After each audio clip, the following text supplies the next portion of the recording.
Hello everyone, आज हम पढ़ने वाले क्लास 10 साइंस का चैप्टर नंबर फर्स्ट, जिसका नाम है केमिकल रिएक्शन एंड इक्वेशन। ये जो चैप्टर है वो काफ़ी इंटरेस्टिंग चैप्टर है। हम इसे विजुअल्स और एनिमेशन की मदद से काफ़ी सिंपल वे में कंप्लीट करेंगे। तो चलिए स्टार्ट करते हैं।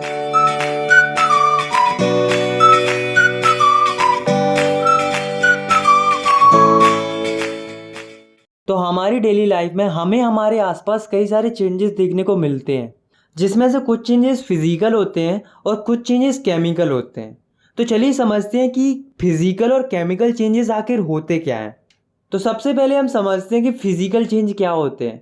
तो these are the changes which can be reversed, मतलब ये ऐसे चेंजेस होते हैं जो कि आसानी से रिवर्स हो जाते हैं। For example freezing of water, यानी कि पानी का बर्फ में जमना।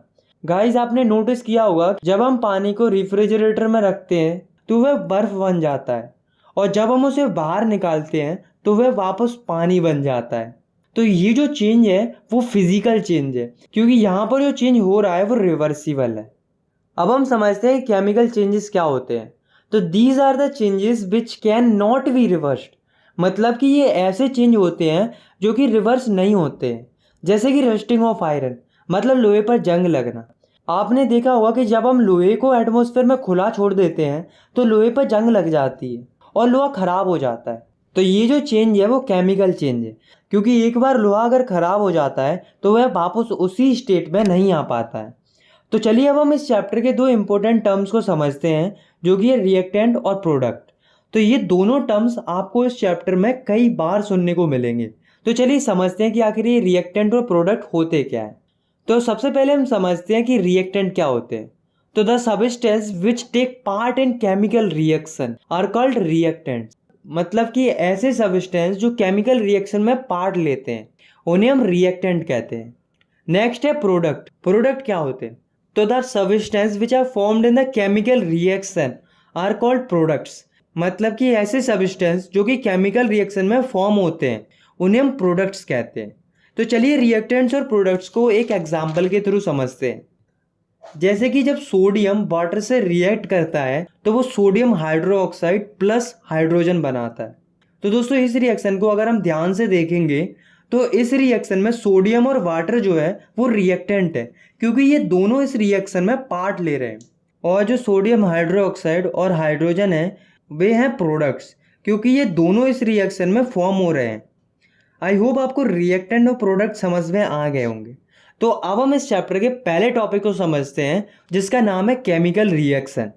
सो the chemical reaction is the process in which two or more substance combine to form new substance, मतलब केमिकल रिएक्शन एक ऐसी प्रोसेस होती है जिसमें दो या दो से अधिक सबस्टेंस मिलकर एक नया सबस्टेंस बनाते हैं। फॉर एग्जाम्पल जब हाइड्रोजन और ऑक्सीजन की रिएक्शन होती है तो वाटर फॉर्म होता है। और दोस्तों इस रिएक्शन में जो हाइड्रोजन और ऑक्सीजन है वो रिएक्टेंट है, और जो वाटर फॉर्म हो रहा है वो प्रोडक्ट है। तो आप देख सकते हो यहाँ पर दो सब्सटेंस मिलकर एक नया सब्सटेंस बना रहे हैं, तो यहाँ पर केमिकल रिएक्शन हो रही है। तो केमिकल रिएक्शन क्या होती है ये तो हमने समझ लिया। अब हम ये समझते हैं कि केमिकल रिएक्शन होती है तो हमें क्या क्या चेंजेस देखने को मिलते हैं। तो जब केमिकल रिएक्शन होती है तो हमें ये चेंजेस देखने को मिल सकते हैं। मतलब जब केमिकल रिएक्शन होती है तो हमें रिएक्शन होने से पहले और रिएक्शन होने के बाद सब्सटेंस की स्टेट में चेंजेस देखने को मिल सकते हैं, जैसे कि solid to liquid, liquid to gas और गैस टू सॉलिड। और दूसरा चेंज जो हमें देखने को मिल सकता है वो है चेंज इन कलर, मतलब केमिकल रिएक्शन के दौरान हमें रिएक्टेंट और प्रोडक्ट्स के कलर में चेंजेस देखने को मिल सकते हैं। और तीसरा जो चेंज हमें देखने को मिल सकता है वो है इवोल्यूशन ऑफ गैस, मतलब केमिकल रिएक्शन के दौरान हमें गैस निकलती हुई दिख सकती है। चौथा चेंज जो हमें देखने को मिल सकता है वो है चेंज इन टेम्परेचर, मतलब केमिकल रिएक्शन के दौरान हमें रिएक्टेंट और प्रोडक्ट के टेम्परेचर में चेंजेस देखने को मिल सकता है। और पांचवा और लास्ट चेंज जो हमें देखने को मिल सकता है वो है फॉर्मेशन ऑफ प्रेसिपिटेट, मतलब कि जब भी केमिकल रिएक्शन होती है तो हमें प्रेसिपिटेट निकलते हुए दिख सकता है। अब हम इस चैप्टर के सबसे इंपॉर्टेंट टॉपिक को समझते हैं, जो कि है केमिकल इक्वेशंस। तो यहाँ बेसिकली हमें तीन चीज़ों को समझना है, जो कि है कि केमिकल इक्वेशन क्या होती है, हम इन्हें बैलेंस क्यों करते हैं और हम इन्हें बैलेंस कैसे कर सकते हैं। तो हम तीनों टॉपिक्स को एक एक करके समझेंगे। तो चलिए हम इन तीनों टॉपिक्स को एक एक करके समझते हैं। तो सबसे पहले हम समझते हैं केमिकल इक्वेशन होती क्या है। तो chemical equation is the symbolic representation of a chemical reaction with the help of symbols and फॉर्मूले। मतलब केमिकल रिएक्शन को उनके सिंबल्स और फॉर्मूले की फॉर्म में लिखने को ही हम केमिकल इक्वेशन कहते हैं। फॉर एग्जाम्पल मीथेन और ऑक्सीजन जब रिएक्शन करते हैं तो वो carbon dioxide plus water form करते हैं। तो आपने देखा कि इस रिएक्शन को फॉर्मूले और सिंबल्स की फॉर्म में हमने कैसे रिप्रेजेंट कर दिए, और इसी रिप्रेजेंटेशन को हम केमिकल इक्वेशन कहते हैं। तो चलिए अब हम ये जानते हैं कि किसी भी केमिकल इक्वेशन को लिखते कैसे हैं। तो किसी भी केमिकल इक्वेशन में जो रिएक्टेंट होते हैं उन्हें हम लेफ्ट हैंड साइड पर लिखते हैं, और जो प्रोडक्ट होते हैं उन्हें हम राइट हैंड साइड पर लिखते हैं, जैसा कि आप इस रिएक्शन में देख सकते हो। तो चलिए अब हम आगे बढ़ते हैं और समझते हैं कि बैलेंस्ड केमिकल इक्वेशन क्या होती हैं। तो बैलेंस्ड केमिकल इक्वेशन वो इक्वेशन होती हैं जिनमें रिएक्टेंट और प्रोडक्ट्स के एलिमेंट्स के अंदर एटम का नंबर सेम होता है। तो चलिए अब हम ये समझते हैं why do we need to balance chemical equation. मतलब हमें केमिकल इक्वेशन को बैलेंस करने की ज़रूरत क्यों पड़ती है। तो हमें केमिकल इक्वेशन को बैलेंस करने की ज़रूरत इसलिए पड़ती है क्योंकि according to law of conservation of mass can neither be created or nor be destroyed during a chemical reaction. मतलब किसी भी केमिकल रिएक्शन में मास को ना ही क्रिएट किया जा सकता है और ना ही डिस्ट्रॉय किया जा सकता है। तो इसका मतलब तो ये हुआ कि रिएक्टेंट और प्रोडक्ट दोनों का जो मास है वो इक्वल होना चाहिए, और ऐसा तो तब होगा जब रिएक्टेंट्स और प्रोडक्ट के एलिमेंट्स के अंदर एटम का नंबर सेम हो, क्योंकि अगर ऐसा नहीं होगा तो law of conservation of mass apply ही नहीं होगा। तो अब हमने ये तो जान लिया कि केमिकल इक्वेशन को बैलेंस क्यों करते हैं। तो अब हम ये समझते हैं कि how to balance a chemical equation. मतलब कि हम केमिकल इक्वेशन को बैलेंस कैसे करते हैं। तो केमिकल इक्वेशन को बैलेंस करने का कोई स्पेसिफिक मेथड तो है नहीं, इसे हम हिट एंड ट्रायल मेथड से बैलेंस करते हैं। तो चलिए अब हम कुछ रिएक्शन को बैलेंस करके बैलेंसिंग को सीखते हैं। तो सबसे पहले हम एक रिएक्शन को बैलेंस करते हैं जिसमें Fe यानी कि आयरन और वाटर जो है वो मिलकर आयरन ऑक्साइड और हाइड्रोजन बना रहे हैं। तो इस रिएक्शन को अगर हम ध्यान से देखते हैं तो इस रिएक्शन में रिएक्टेंट और प्रोडक्ट्स के अंदर एटम का नंबर सेम नहीं है, और ये रिएक्शन अनबैलेंस्ड है। अब हमें किसी भी तरह से इस रिएक्शन के रिएक्टेंट और प्रोडक्ट में एटम का नंबर सेम करना है और रिएक्शन को बैलेंस करना है। आपको ये बात याद रखना है, किसी भी केमिकल इक्वेशन में हमें जो चेंज करना होता है तो हम हर एक एलिमेंट या कंपाउंड को ब्रैकेट में बंद कर देते हैं, और जो कुछ भी मल्टीप्लाई या कोई भी चेंज करते हैं वो पूरे ब्रैकेट पर होता है, ना कि कोई पर्टिकुलर एलिमेंट पर। तो चलिए अब हम इस रिएक्शन को बैलेंस करते हैं। तो सबसे पहले हम एक टेबल बना लेते हैं जिसमें एक कॉलम में एलिमेंट का नाम और अगले कॉलम में रिएक्टेंट के एटम का नंबर और उससे अगले कॉलम में प्रोडक्ट के एटम का नंबर लिख लेते हैं। तो हम इस रिएक्शन के सभी एलिमेंट्स को एक एक करके बैलेंस कर लेते हैं। तो सबसे पहले हम देखते हैं आयरन को। तो आयरन के रिएक्टेंट में 1 और प्रोडक्ट में 3 एटम है। तो अब हमें ये देखना है कि हम किस तरह से आयरन के रिएक्टेंट और प्रोडक्ट में एटम का नंबर सेम कर सकते हैं। तो अगर हम रिएक्टेंट के आयरन जिसमें कि 1 एटम है उसमें 3 का मल्टीप्लाई कर दें तो रिएक्टेंट और प्रोडक्ट दोनों में एटम का नंबर सेम हो जाएगा और आयरन बैलेंस हो जाएगा। अब हम हाइड्रोजन को देखते हैं। तो हाइड्रोजन के रिएक्टेंट और प्रोडक्ट में पहले से ही 2 एटम है और ये तो पहले से ही बैलेंस्ड है। तो अब हम बैलेंस करते हैं ऑक्सीजन को। तो ऑक्सीजन के रिएक्टेंट में 1 और प्रोडक्ट में 4 एटम है। तो अगर हम रिएक्टेंट के ऑक्सीजन में 4 का मल्टीप्लाई कर देते हैं तो ऑक्सीजन बैलेंस हो जाएगा। लेकिन अगर हम देखें तो रिएक्टेंट में ऑक्सीजन अकेला नहीं है, वो पूरे कंपाउंड की फॉर्म में है, और जब 4 का मल्टीप्लाई करेंगे तो वो पूरे कंपाउंड पर होगा, जिसके कारण हमारा ऑक्सीजन तो बैलेंस हो जाएगा। लेकिन हाइड्रोजन जो पहले से बैलेंस था वो 4 का मल्टीप्लाई करने पर अनबैलेंस हो जाएगा और हाइड्रोजन के रिएक्टेंट में 8 एटम हो जाएंगे और प्रोडक्ट में रह जाएंगे 2 एटम। तो अगर हम प्रोडक्ट के हाइड्रोजन जिसमें 2 एटम है उसमें 4 का मल्टीप्लाई और कर देते हैं तो हाइड्रोजन भी बैलेंस हो जाएगा और दोनों रिएक्टेंट और प्रोडक्ट में 8-8 एटम हो जाएंगे। तो आप देख सकते हो कि इसी के साथ हमारी पूरी केमिकल इक्वेशन बैलेंस हो चुकी है। तो चलिए अब हम इस रिएक्शन को बैलेंस्ड तरीके से लिख लेते हैं। तो 3Fe + 4H2O gives Fe3O4 + 4H2O। तो ये तो थी थोड़ी कॉम्प्लिकेटेड रिएक्शन। अब हम देखते हैं कि हम सिंपल और छोटी केमिकल रिएक्शन को कैसे बैलेंस कर सकते हैं। तो हम कोई भी सिंपल और छोटी सी रिएक्शन लेते हैं, जैसे कि फॉर्मेशन ऑफ वाटर यानी कि पानी का बनना। तो हाइड्रोजन प्लस ऑक्सीजन मिलके पानी बनाते हैं, ये तो हम सभी लोग जानते हैं। तो इस रिएक्शन को बैलेंस करने के लिए हमें टेबल बनाने की ज़रूरत नहीं है, क्योंकि ये एक छोटी रिएक्शन है। इस रिएक्शन में हाइड्रोजन और ऑक्सीजन मिलकर वाटर बना रहे हैं, और यहाँ पर हम देखें तो हाइड्रोजन के रिएक्टेंट और प्रोडक्ट दोनों में दो दो एटम है। इसका मतलब ये तो पहले से ही बैलेंस्ड है। लेकिन ऑक्सीजन के रिएक्टेंट में 2 और प्रोडक्ट में 1 एटम है। तो अगर हम प्रोडक्ट में 2 का मल्टीप्लाई कर देते हैं तो ऑक्सीजन बैलेंस हो जाएगा। लेकिन प्रोडक्ट में जो ऑक्सीजन है वो पूरे कंपाउंड के फॉर्म में, और हम जो 2 का मल्टीप्लाई करेंगे वो पूरे कंपाउंड H2O पर होगा, जिससे हमारा हाइड्रोजन जो पहले से बैलेंस था वो अब अनबैलेंस हो जाएगा, और प्रोडक्ट के हाइड्रोजन जिसमें 2 एटम थे उसमें अब 4 एटम हो जाएंगे। तो अगर हम हाइड्रोजन के रिएक्टेंट जिसमें 2 एटम है उसमें 2 का मल्टीप्लाई और कर देते हैं तो हाइड्रोजन भी बैलेंस हो जाएगा। तो अब हमारी ये रिएक्शन भी बैलेंस हो चुकी है। और आप जितनी ज़्यादा रिएक्शन को बैलेंस करने की प्रैक्टिस करेंगे उतनी जल्दी आप किसी भी केमिकल रिएक्शन को बैलेंस कर पाएंगे। तो अब आप केमिकल इक्वेशन को बैलेंस कैसे करते हैं ये तो सीख चुके हैं। तो चलिए अब हम अगले टॉपिक की तरफ बढ़ते हैं, जो कि है टाइप्स ऑफ केमिकल रिएक्शन। तो ये जो टॉपिक है वो भी काफ़ी इंपॉर्टेंट टॉपिक है इस चैप्टर का। तो चलिए अब हम देखते हैं कि केमिकल रिएक्शन कितने टाइप की होती हैं। तो केमिकल रिएक्शन 6 टाइप की होती हैं: combination reaction, decomposition reaction, displacement reaction, double displacement reaction, oxidation and reduction reaction, और एक्सोथर्मिक एंड एंडोथर्मिक रिएक्शन। तो चलिए अब हम इन सारी रिएक्शंस को एक एक करके समझते हैं। तो सबसे पहले हम समझते हैं पहले टाइप की केमिकल रिएक्शन को, जो कि है कॉम्बिनेशन रिएक्शन। तो the reaction in which 2 or more reactants combine to form a single product is called a combination reaction।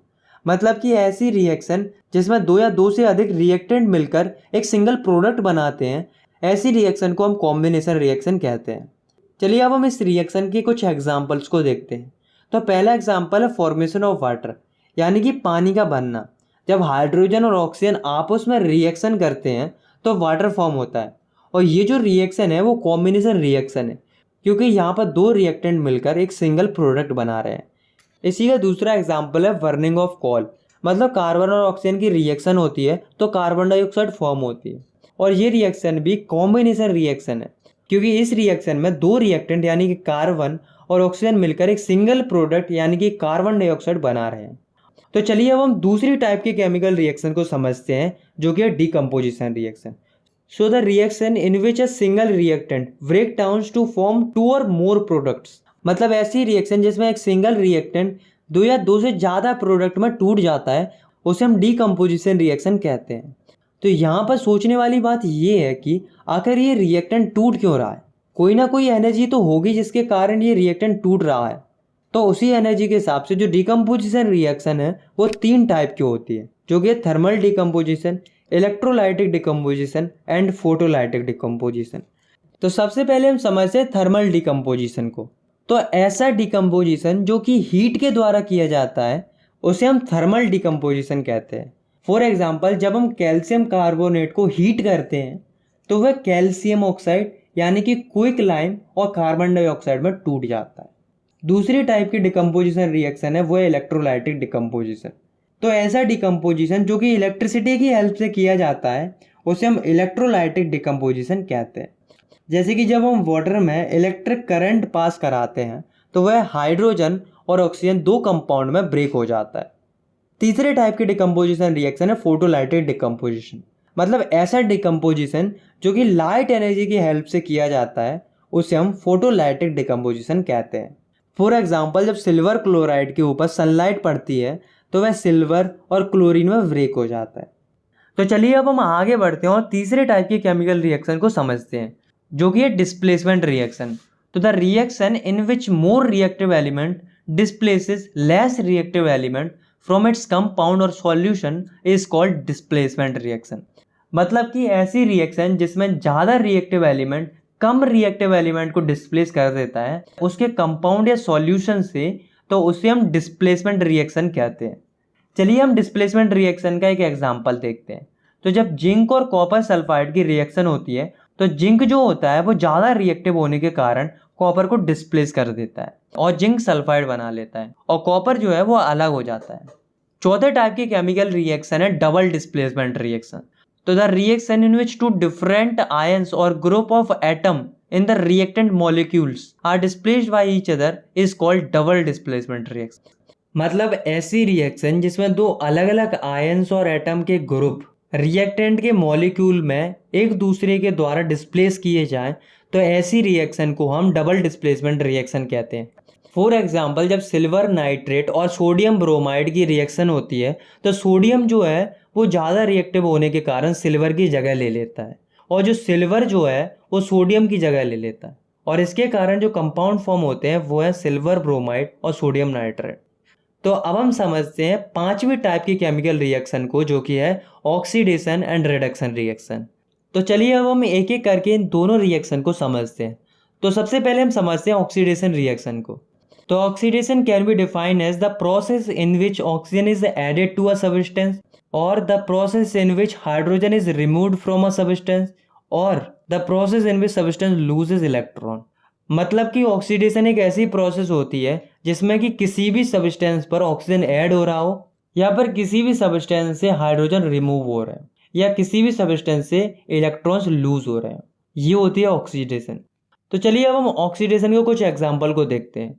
तो जब हम कॉपर और ऑक्सीजन को हीट करते हैं तो कॉपर ऑक्साइड फॉर्म होती है, और ये रिएक्शन ऑक्सीडेशन रिएक्शन है, क्योंकि यहाँ पर जो ऑक्सीजन है वो कॉपर में ऐड हो रहा है। और जब हाइड्रोजन सल्फाइड और ऑक्सीजन की रिएक्शन होती है तो वाटर फॉर्म होता है और सल्फर फॉर्म होता है। तो ये रिएक्शन भी ऑक्सीडेशन रिएक्शन है, क्योंकि यहाँ पर हाइड्रोजन जो है वो हाइड्रोजन सल्फाइड से रिमूव हो रहा है। और ये एक और रिएक्शन है जिसमें जिंक में से 2 इलेक्ट्रॉन लॉस हो रहे हैं, तो ये भी ऑक्सीडेशन रिएक्शन है, क्योंकि यहाँ पर इलेक्ट्रॉन लूज हो रहे हैं। तो चलिए अब हम समझते हैं कि रिडक्शन रिएक्शन क्या होती है। तो ये जो रिएक्शन होती है वो ऑक्सीडेशन रिएक्शन की बिल्कुल अपोजिट होती है। तो reduction reaction can be defined as the process in which oxygen is removed from a substance, or the process in which hydrogen is added to a substance, or the process in which substance gain electrons. मतलब कि reduction एक ऐसी process होती है जिसमें किसी भी substance से ऑक्सीजन रिमूव हो रहा हो, या फिर किसी भी सब्सटेंस पर हाइड्रोजन ऐड हो रहा हो, या फिर किसी भी सब्सटेंस में इलेक्ट्रॉन ऐड हो रहा हो। फॉर एग्जाम्पल, जब पोटेशियम क्लोरेट वो पोटेशियम क्लोराइड और ऑक्सीजन में टूट जाता है तो वो रिएक्शन होती है रिडक्शन रिएक्शन, क्योंकि यहाँ पर ऑक्सीजन रिमूव हो रहा है। और जब सोडियम और हाइड्रोजन ऐड होते हैं तो वो सोडियम हाइड्रोक्साइड फॉर्म करते हैं, और ये भी एक रिडक्शन रिएक्शन है, क्योंकि यहाँ पर हाइड्रोजन जो है वो ऐड हो रहा है।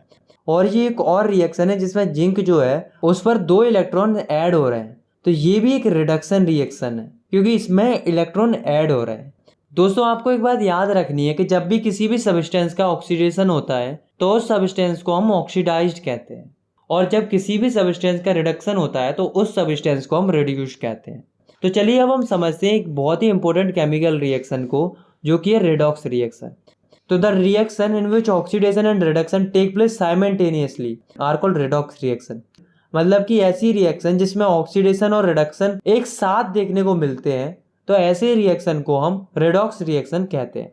फॉर एग्जाम्पल, कॉपर ऑक्साइड और हाइड्रोजन की रिएक्शन होती है तो कॉपर और वाटर फॉर्म होता है, और ये जो रिएक्शन है वो रेडॉक्स रिएक्शन है, क्योंकि इसमें कॉपर ऑक्साइड जो फॉर्म हो रहा है वो कॉपर में रिड्यूस हो रहा है, और यहाँ पर रिडक्शन रिएक्शन हो रही है।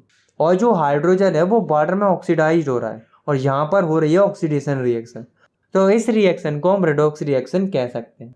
तो अब हम आखिरी और छठवीं टाइप की केमिकल रिएक्शन को समझते हैं, जो कि है एक्सोथर्मिक एंड एंडोथर्मिक रिएक्शन। तो इन दोनों रिएक्शन को हम एक एक करके समझेंगे। तो पहले हम समझते हैं एक्सोथर्मिक रिएक्शन को।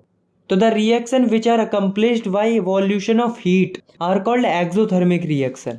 मतलब ऐसी रिएक्शन जिसमें से हीट एनर्जी इवॉल्व होती है, तो उसे हम एक्सोथर्मिक रिएक्शन कहते हैं। For example, burning of natural gas. मतलब मीथेन और ऑक्सीजन की जब रिएक्शन होती है तो CO2 और वाटर फॉर्म होते हैं, और काफ़ी मात्रा में हीट निकलती है, और ये जो रिएक्शन होती है वो एक एक्सोथर्मिक रिएक्शन होती है। चलिए अब हम समझते हैं एंडोथर्मिक रिएक्शन को। तो the reaction which occur by the absorption of heat energy are called endothermic reaction. मतलब कि ऐसी रिएक्शन जिसमें हीट एनर्जी एब्जॉर्ब होती है उसे हम एंडोथर्मिक रिएक्शन कहते हैं। फॉर एग्जाम्पल, जब मर्क्यूरिक ऑक्साइड मरकरी और ऑक्सीजन में टूट जाता है तो काफ़ी मात्रा में हीट ऑब्जर्व होती है। और एक और बात मैं आपको बताता हूँ कि जो फोटोसिंथेसिस होती है वो एक एंडोथर्मिक रिएक्शन होती है। तो चलिए अब हम समझते हैं चैप्टर के आखिरी टॉपिक को, जो कि है effect of oxidation in our daily life. मतलब कि जो ऑक्सीडेशन होता है उसका हमारे डेली लाइफ पर क्या इफेक्ट पड़ता है। तो ऑक्सीडेशन के हमारी लाइफ में मेनली दो इफेक्ट देखने को मिलते हैं, जो कि कोरोजन और रेंसिडिटी। तो चलिए सबसे पहले हम समझते हैं कोरोजन को। तो the phenomenon due to which metals are slowly eaten away by the reaction of air, water and other chemical present in atmosphere is called corrosion. मतलब एक ऐसा फिनोमेना जिसमें जो मेटल होता है वो धीरे धीरे खराब हो जाता है जब वह एयर, वाटर या कोई और केमिकल के कांटेक्ट में थोड़े लंबे समय तक आ जाता है। जैसे कि black coating on silver and green coating on copper. मतलब सिल्वर पर जो ब्लैक कोटिंग आ जाती है और कॉपर पर जो ग्रीन कोटिंग आ जाती है, ये दोनों जो एग्जाम्पल है वो कोरोजन के एग्जाम्पल है। और अगर हम बात करें आयरन की, तो आयरन के केस में जो कोरोजन होता है उसे हम रस्टिंग ऑफ आयरन कहते हैं, जिसमें आयरन का कलर ब्राउनिश हो जाता है और वह कमजोर हो जाता है। इससे एक बात तो साफ हो जाती है कि जो कोरोजन होता है वो मेटल के लिए काफ़ी हार्मफुल साबित होता है। तो चलिए अब हम देखते हैं कि जो कोरोजन होता है उसके क्या क्या इफेक्ट पड़ते हैं। तो कोरोजन के कारण काफ़ी मात्रा में car bodies, bridges, iron railings, ships, specially जो मटेरियल जो आयरन से बने हुए होते हैं वो खराब हो जाते हैं, जिससे काफ़ी मात्रा में आयरन का नुकसान होता है। और इसी तरह से सिल्वर और कॉपर भी खराब हो जाता है। तो अब हमें ये देखना है कि क्या कोई ऐसा मेथड है जिससे हम कोरोजन से मेटल को प्रिवेंट कर सकते हैं। तो चलिए अब हम देखते हैं कि हम मेटल को कोरोजन से कैसे प्रिवेंट कर सकते हैं। तो इसके कुछ मेथड होते हैं, जैसे कि पेंटिंग। जो आयरन के ऑब्जेक्ट होते हैं अगर हम उन पर पेंट कर देते हैं तो वो डायरेक्टली एटमॉस्फेयर के कांटेक्ट में नहीं आ पाएंगे और कोरोजन से प्रिवेंट रहेंगे। और जो सिल्वर होता है उसे हम बाहरी एटमॉस्फेयर से दूर रखकर और उसकी रेगुलर क्लीनिंग कर कर कोरोजन से प्रिवेंट कर सकते हैं। और कॉपर को हम बेकिंग सोडा और सॉल्ट के पेस्ट बनाकर उसकी रेगुलर क्लीनिंग करके उसे भी हम कोरोजन से प्रिवेंट कर सकते हैं। और एक और बहुत ज़रूरी बात जो आपको याद रखनी है वो है कि जो एल्यूमिनियम होता है उसके केस में कोरोजन हार्मफुल नहीं होता है, बल्कि फ़ायदेमंद होता है। तो चलिए अब हम देखते हैं ऑक्सीडेशन के दूसरे इफेक्ट को, यानी कि रेंसिडिटी को। तो आइए जानते हैं कि रेंसिडिटी क्या होती है। So it is the process of slow oxidation of oil and fat present in the food material. मतलब कि ये एक ऐसी प्रोसेस होती है जिससे जो फूड मटेरियल में ऑयल और फैट प्रेजेंट होता है उसका ऑक्सीडेशन हो जाता है, जिससे फूड का टेस्ट और उसकी स्मेल ख़राब हो जाती है। तो आपको ये तो पता चल गया होगा कि रेंसिडिटी के कारण जो फूड मटेरियल होते हैं वो ख़राब हो जाते हैं। तो अब दोस्तों हम देखते हैं कि हम फूड मटेरियल्स को उन्हें हम रेंसिडिटी से कैसे प्रिवेंट कर सकते हैं। तो इसके कुछ मेथड होते हैं, तो चलिए हम वो भी देख लेते हैं। तो वो मेथड कौन कौन से होते हैं? By keeping food materials in air tight containers. मतलब कि जो फूड मटेरियल्स होते हैं उन्हें हम एयर टाइट कंटेनर्स में रख सकते हैं, जिससे जो फूड मटेरियल्स हैं वो डायरेक्ट एयर के कॉन्टेक्ट में नहीं आएंगे और वे रेंसिडिटी से प्रिवेंट रहेंगे। और दूसरा मेथड है by refrigeration of cooked food at low temperature. मतलब कि जो पका हुआ खाना होता है उसको हम रेफ्रिजरेटर में रख सकते हैं, जिससे फूड रेंसिडिटी से प्रिवेंट रहता है। और तीसरा मेथड है bye avoiding cooked food and food material in direct sunlight. मतलब जो पका हुआ खाना होता है और जो फूड मटेरियल होते हैं उन्हें हम डायरेक्ट सनलाइट से दूर रखकर रेंसिडिटी से प्रिवेंट कर सकते हैं। और चौथा और आखिरी मेथड है बाय एडिंग एंटीऑक्सीडेंट। मतलब जो फूड मटेरियल होते हैं उनमें एंटीऑक्सीडेंट ऐड करके हम उन्हें रेंसिडिटी से प्रिवेंट कर सकते हैं। दोस्तों आपने कई बार चिप्स तो खाए होंगे, आपने देखा होगा कि उनमें गैस भरी होती है। तो आपके दिमाग में क्वेश्चन जरूर आता होगा कि आखिर इन चिप्स के पैकेट्स के अंदर कौन सी गैस भरी जाती है और ये चिप्स के पैकेट्स के अंदर क्यों भरी जाती है। तो जो गैस चिप्स के पैकेट के अंदर भरी जाती है वो है नाइट्रोजन। और नाइट्रोजन गैस इसलिए भरी जाती है क्योंकि ये एंटीऑक्सीडेंट की तरह काम करती है और उन चिप्स को रेंसिडिटी से प्रिवेंट करती है। तो दोस्तों यहाँ पर हमारा जो चैप्टर है वो ख़त्म होता है। आई होप आपको ये चैप्टर समझ में आ गया होगा। अगर आपको ये वीडियो पसंद आई तो आप इस वीडियो को लाइक कर सकते हो और चाहो तो आप इस चैनल को सब्सक्राइब भी कर सकते हो ऐसे ही क्लास 10 की साइंस की वीडियोस आगे देखने के लिए। मिलते हैं नेक्स्ट वीडियो में, तब तक के लिए टेक केयर, बाय बाय।